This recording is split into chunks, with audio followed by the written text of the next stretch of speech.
So let's talk about wiring, right? It's something every car guy has in common. You're building a car, you're modifying a car, at some point you have to deal with wiring. So yesterday I came over to Kiwi's just for a social visit. It's nice when we have just a social visit. That's right, yeah. Because it always leads to good content. Yeah, well, it does. Yeah. There's always something going on here. So I hang out in front and he says, oh, that's a nice Chevelle. What's up with that thing? He says, it's here for wiring. I said, so I walked over and I'm looking at it and I opened the door. Oh, jeez. And what happened was here is that the customer decided he was going to try to wire this car himself. And he bought one of these universal kits. Now, I'm not knocking the universal kits. They're good. And in fact, Kiwi is going to do an entire video on the different quality, different levels of aftermarket kits on his channel. Kiwi's Custom Classic Kiwi Kitchen. Classics and Kiwi Classics and Customs. Right. So, but for the purpose of this, I want to talk about when it's appropriate, when it's best to use one of these aftermarket kits, and when you should try to stick with basic wiring. Now you got two choices. Original harnesses or reproduction harnesses, or one of these aftermarket kits. So in this situation where this car is essentially stock, so it's got original types of taillights, original type of headlights, it's got an original type of gauge cluster and all of the switches and whatnot. Going with one of these kits can be a real nightmare. And this is what happened here. It looks to me, the customer bit off more than they could chew. They did. A friend of his was going to help him. And they to be fair, they got it running. Yeah, well, they did. But at that point, it was like, now we're getting into headlights and tail lights and dash lights and all that stuff, and it was too much. Right, and so that's a lot of spaghetti. It's all kind of tied up there, but when you drop that on the floor, oh yeah, and then there's all of this, and there's more wiring there. Like it's right. It does kind of hit you in the face a little bit. It's like, well, what am I going to do with all this spaghetti? Right. And that's where you got to revert to, like, pick a wire, find a home for it. Right. Now these harnesses, these universal harnesses, are all labeled. And again, see, I'm not knocking the universal harness. I don't want people to get the wrong idea. And it's just like, oh, he doesn't like it because it's not stock. I'm not knocking these things. These wires are all basically trimmed out to get them where they have to be, and they're all labeled.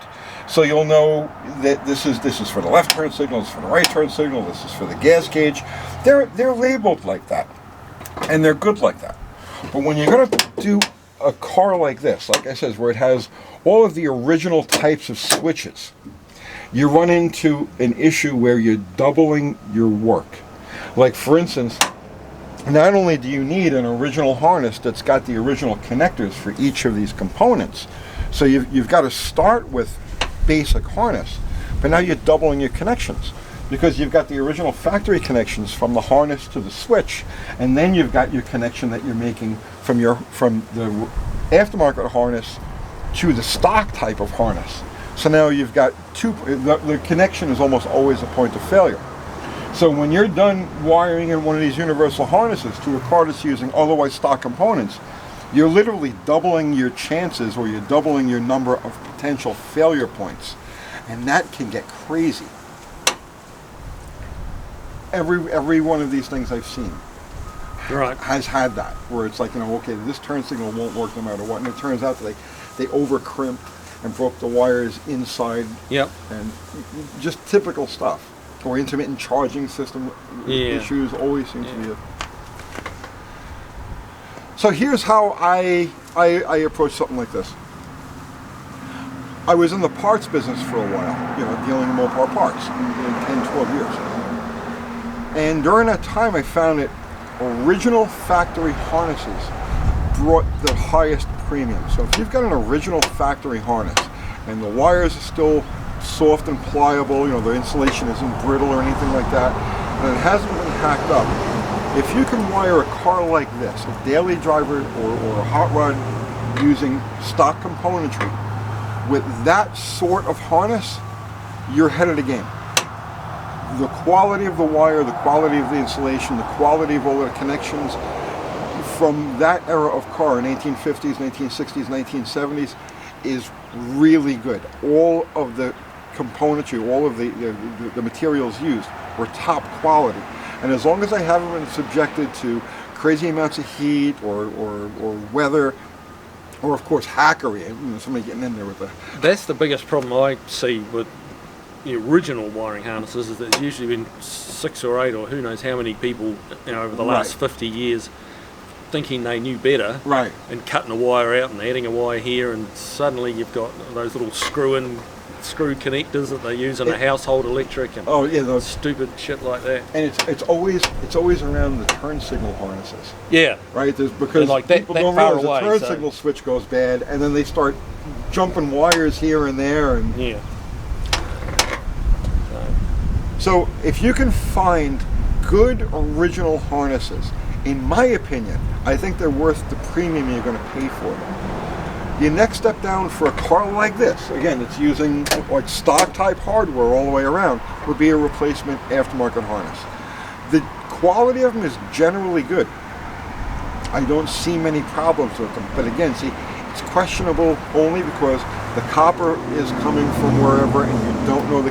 Actually, I just had recently, I had a harness, a newer harness that stopped. It was in a light circuit, and the copper had literally disintegrated. It drove me crazy because the wires looked perfect, but it was in a red wire, and the copper had turned to a white powder. The outside of the wire looked perfect, but I didn't realize what was going on until I started actually, it's like the old thing, you can't find it with a test light, you start pulling and tugging on wires. And when I pushed the harness together, the circuit worked. So then I started going wire by wire, and when I cut that one apart, it was the copper had just turned to a white powder inside of it. So that's one of the things you come across if you're dealing with an aftermarket replacement harness. You just don't know. You do tend to get what you pay for. That's what I've found. If it's really a cheap harness, well, that's true. It's probably a cheap harness. That's true. True. So unfortunately, because it's something that's hidden up under the dash and people don't really want to see wiring anyway, people kind of struggle to throw $600-800. Well, the thing is, if you're buying harnesses, let's say you're buying a harness off of eBay or off of Amazon, let's just say, you really don't know, because visually it could look perfect, but you don't know the consistency or the quality of the material inside. I had one of these universal harnesses that was a cheap one. I'm not going to say the brand because it's a big name brand, but it's a cheap harness, and it worked okay. But the writing on the wiring that tells you what each wire's for, run your hand down the wire once and it comes off. So if you can nail it before, like touch it, connect it, and leave it, then it's okay. But if you're pulling wires and running them around the place, you go back to that yellow wire. Which was this for? And the writing's gone. The thing is, you have to question if the quality of the printing on the wire is bad or marginal. What's inside of it? How much can you save on the printing on the wire? But if they're prepared to save that little nth degree, and they can save $20 on cheap copper, well, of course they're going. So kind of buyer beware a little bit. That's what I'm saying. And insulation. Remember the 1980s, the Fords, where they had that middle 1980s, where they had that insulation that actually turned to like chalk. You touch the harness, and all of the insulation would just flake off of it. It was all right until when you touched it. So, again, basic car like this, good original harnesses are premium. That's my first choice, in my opinion. Quality aftermarket harnesses that are direct plug and play, so you don't have to worry about making all these splice connections with a universal harness. And then you get to like the level where Kiwi usually works, where everything he does is custom. So he's going to build a car, and it's going to have custom taillights, custom headlights, custom gauge cluster. You're adding accessories to, you're adding air conditioning. Power windows, power seats, air conditioning, the list goes on. Right. So when you get to that point, then this really is the best and most viable option. Because you've got all of these circuits already laid out, and you're not making double connections. You're not splicing original harnesses to the aftermarket harnesses to make these connections. The fewer connections you can make, the fewer potential failure points there are. And in my mind, because I'm one of those, like, I want trouble-free. Right. When it comes to stuff like wiring, I don't mind lunching an engine, That's cool. Push it, throw some rods out of it, build another one. Right. But when it comes to wiring, all like at once. Wiring can torment you, that's for sure. Like chasing gremlins and wiring can be extremely challenging. Yeah. Actually, you got one out there, that Mustang. Yeah, that's one we're swapping harness from one car to another. He installed a nice American Auto wire harness onto his Mustang, which was a good idea. Fortunately, what he didn't realise was his car was really too far gone and not worth spending that money on a $800 wiring. So we're not going to lose it. We're rebodying the car. So we're taking the nice wiring loom out and transferring it to the new car. Well, now you're going to show the differences between these different level of harnesses. Yeah. Harness. Yeah. And we're going to do that. That's so. After you're done watching this video, go over to his channel, Kiwi's Cleaning Cabinet. We're going to have to get you a teleprompter, aren't we, Dane? See, something like that. You need to wear a shirt so I could just read your. Yeah. Kiwi Classics and Customs. Right. Go over there, and you can see that part of it. So that's it, guys. That's it. You different levels. Stock type of car, try to keep the wiring as stock as possible. You go all out like he does, then these things are definitely a viable option. But for this type of car, really, stay away. You're making more work for yourself. And then you end up with stuff like, I hurt my back, that's why I'm walking like this. Like, they tried to do a nice job, but I see where they gave up. This is the kind of stuff that you come across. This is exactly the way the car came in. Installing these harnesses looks a lot easier than it actually is. And then what happens when a customer brings you one of these things and it's all wired like this and you need to figure out?